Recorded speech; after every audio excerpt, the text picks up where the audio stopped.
Assalamualaikum warahmatullahi wabarakatuh. Jumpa lagi anak-anak. Semoga kalian dalam keadaan sehat walafiat. Pada pembelajaran sejarah Indonesia kali ini, kita akan membahas tentang bab 3, yaitu agama Hindu dan Buddha di Indonesia. Nah, sekarang perhatikan ya anak-anak ya, untuk materi Hindu Buddha di Indonesia. Di awal kalian telah mempelajari pengantar ilmu sejarah. Kemudian saya yakin kalian pasti ingat ya. Lalu bab 2 yaitu zaman praaksara. Pada zaman praaksara yang terakhir saya jelaskan tentang zaman batu dan zaman logam ya anak-anak. Bagaimana kehidupan manusia pada zaman praaksara. Dan sekarang kita menuju ke bab 3 yaitu agama Hindu dan Buddha di Indonesia. Yuk kita simak baik-baik. Perlu kalian pahami, pada bab 3 ini ada hal-hal yang akan kita bahas. Yaitu yang pertama, bagaimana proses masuknya Hindu Buddha di Indonesia. Yang kedua, munculnya kerajaan-kerajaan Hindu dan Buddha di Indonesia. Yang ketiga, apa saja pengaruh Hindu Buddha bagi masyarakat Indonesia. Yang terakhir, hasil akulturasi budaya Hindu Buddha dengan kebudayaan zaman praaksara di Indonesia. Perlu kalian ketahui bahwa agama Hindu dan Buddha ini adalah agama yang tertua di dunia. Lahir dan berkembang di India sejak 600 tahun sebelum Masehi. Dan Hindu Buddha ini mengenal konsep dewa-dewi yang meyakini reinkarnasi. Namun ada perbedaannya antara Hindu dan Buddha. Kalau agama Hindu mengenal adanya kasta, sedangkan dalam Buddha tidak. Adapun kasta-kasta yang ada dalam agama Hindu yaitu kasta Brahmana, kasta Ksatria, kasta Waisya, dan kasta Sudra. Namun juga ada satu kasta yang tidak diakui yaitu kasta Paria.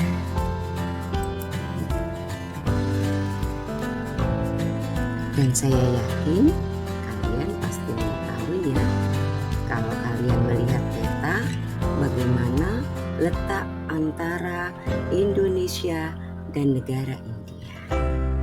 Yang jelas India dan Indonesia ini jaraknya sangat jauh sekali ya. Kita lihat peta berikut ini. Nah, bagaimana agama Hindu Buddha masuk ke Indonesia? Nah, jarak Indonesia dan India jauh ya. Nah, anak-anak, sekarang kita lihat ya. Kalau kita tadi melihat bagaimana jarak antara Indonesia dan India. Lantas, bagaimana masuknya Hindu dan Buddha di Indonesia? Di sini ada 4 teori masuknya Hindu dan Buddha di Indonesia. Yang pertama ada teori Brahmana. Yang kedua teori Ksatria. Kemudian yang ketiga teori Waisya. Yang keempat yaitu teori arus balik. Nah, kita perhatikan ya anak-anak ya. Itu teori Brahmana. Ini dibawa oleh para pendeta atau Brahmana. Nah, teori Brahmana ini meyakini bahwa agama Hindu dan Buddha dibawa oleh para Brahmana atau pendeta dari India menuju ke Indonesia. Sedangkan teori yang kedua, di sini teori Ksatria. Nah, teori Ksatria ini dibawa oleh raja ya, atau prajurit atau panglima. Atau melalui jalur politik. Nah, teori Ksatria ini meyakini bahwa agama Hindu dibawa oleh para raja melalui jalur politik. Yang jelas mungkin adanya kerjasama ya anak-anak ya. Sedangkan teori yang ketiga yaitu teori Waisya. Kalau kalian lihat gambarnya, teori Waisya di sini adalah gambarnya seorang pedagang ya, atau saudara. Berarti teori Waisya ini meyakini bahwa yang membawa agama Hindu di sini adalah para pedagang atau saudagar dari India. Nah, yang terakhir lebih menarik lagi karena di sini ada gambar seorang pemuda. Nah, teori ini adalah teori arus balik. Nah, teori arus balik ini adalah di mana ya pemuda Indonesia, orang Indonesia sendiri yang belajar agama ke India untuk memperdalam agama Hindu dan Buddha. Kita tahu pada bab yang kedua saya sudah menjelaskan pada kalian tentang zaman praaksara, yaitu zaman megalitikum yang lebih menekankan pada kepercayaan. Sehingga di situ karena peradabannya sudah bagus dan juga tempat tinggalnya sudah membentuk satu kelompok masyarakat, dan di situ juga masyarakat Indonesia sudah mulai memperdalam ilmu agama sehingga melakukan suatu perjalanan yang jauh menuju ke India untuk belajar agama Hindu dan Buddha.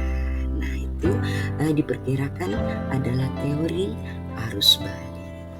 Yuk, kalau kita lihat mana teori yang benar, yuk kita pahami dan kita teliti bersama. Sekarang kita lihat ya peta persebaran kerajaan Hindu dan Buddha di Indonesia.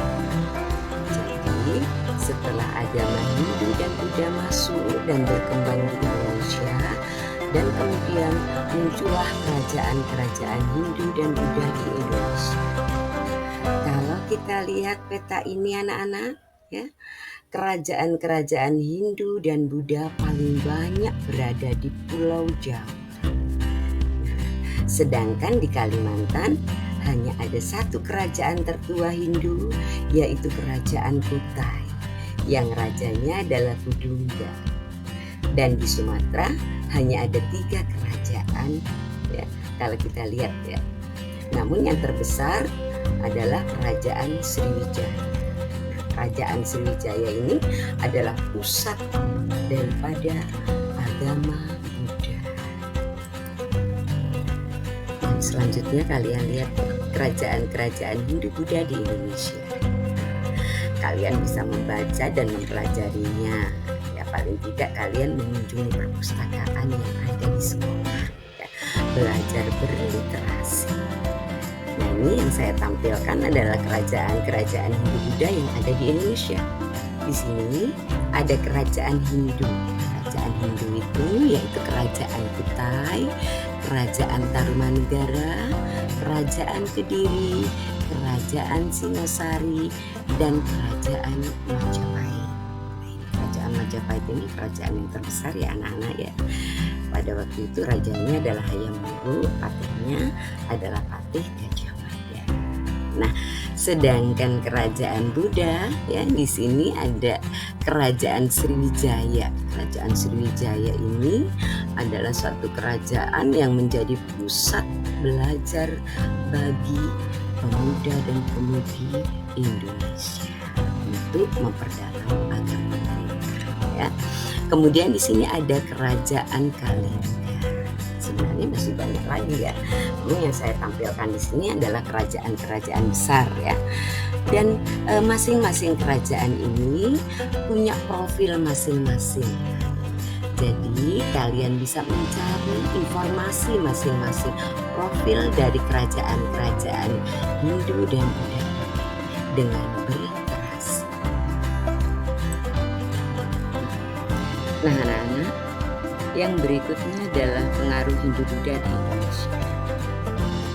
Ini ada banyak sekali ya pengaruhnya anak-anak. Namun yang paling penting yaitu sebelum masuknya Hindu Buddha ke Indonesia, masyarakat Nusantara itu diyakini masih bercorak praaksara dan masih belum mengenal tulisan. Namun setelah adanya agama Hindu Buddha, maka masyarakat Indonesia sudah mengenal tulisan. Dan tulisan yang dikenal, kalian lihat ya, tulisan yang dikenal oleh orang Indonesia pertama kali pada waktu datangnya agama Hindu, yaitu Guru Palawa. Jadi dengan mengenal agama Hindu dan Buddha, otomatis mereka mempelajari kitab-kitab sucinya. Bahkan mereka mengenal huruf, sehingga diperkirakan pada masa praaksara ya, praaksara berakhir setelah agama Hindu Buddha masuk di Indonesia. Dan ini pengaruh-pengaruh Hindu Buddha di Indonesia yang kalian lihat ya, adanya pemeluk agama Hindu Buddha, mengenal tulisannya adalah tulisan Palawa, mengenal seni ukir atau pahat ya. Terus kemudian mengenal pendidikan agama Buddha pada waktu itu ya, dan juga beragam pengaruh yang betul-betul mempengaruhi kehidupan bangsa Indonesia. Adanya sistem kerajaan atau dinasti atau wangsa, kemudian adanya pusat kota yang sangat ramai, terus kemudian mengenal seni sastra atau syair atau cerita. Bahkan di sini sudah mulai mengenal alat tukar, dan juga jangan lupa ya anak-anak ya, di sini agama Hindu mengenal kasta-kasta ya, seperti yang saya sampaikan tadi. Dan ini adalah hasil akulturasinya ya anak-anak ya. Nah, ini untuk hasil akulturasi ya, Hindu dan Buddha atau percampuran Hindu dan Buddha dengan budaya praaksara Indonesia. Nih, anak-anak tentunya kalian masih ingat tentang hasil kebudayaan zaman megalitikum ya, yaitu punden berunda. Kalian lihat punden berunda, ada menhir dan juga patung sebagai warisan praaksara. Nah, Candi Borobudur ya, kemudian pura di bawahnya itu, serta arca sebagai warisan Hindu Buddha. Nah, apa yang kalian lihat anak-anak ya? Coba kalian lihat antara gambar yang di atas dengan gambar yang di bawah. Kalau kita amati, apanya yang berbeda di sini anak-anak? Ya, kalau kita amati struktur punden berunda. Ini punden berunda ya, ini mempengaruhi bangunan Candi Borobudur dan juga pura. Dan ini bisa dipastikan pembuat Candi Borobudur atau pembuat pura ini terinspirasi sehingga mengadopsi bentuk punden berunda atau warisan nenek moyang. Nah, demikian pula dengan menhir dan patung praaksara yang banyak diadopsi pada arca-arca agama Hindu dan Buddha. Silakan kalian amati di situ.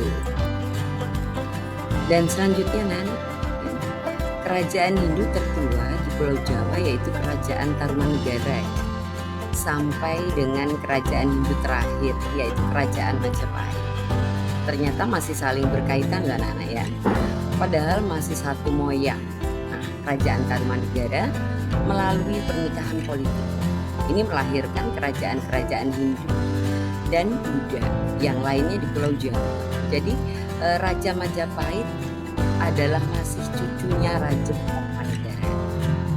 Kalau begitu tidak heran ya anak-anak, mengapa di dunia politik Indonesia kuat memegang figur ketokohan.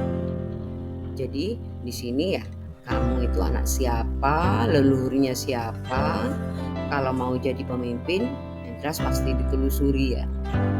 Ditelusuri leluhur-leluhur kita di atasnya. Nah, jadi ini sudah dimulai sejak zaman Hindu Buddha di Indonesia. Jadi betul-betul diusut. Jadi seorang pemimpin harus menjadi teladan. Makanya dia melihat bagaimana leluhur-leluhur di atas calon pemimpin tersebut. Nah, anak-anak, demikian penjelasan materi kali ini. Semoga bermanfaat.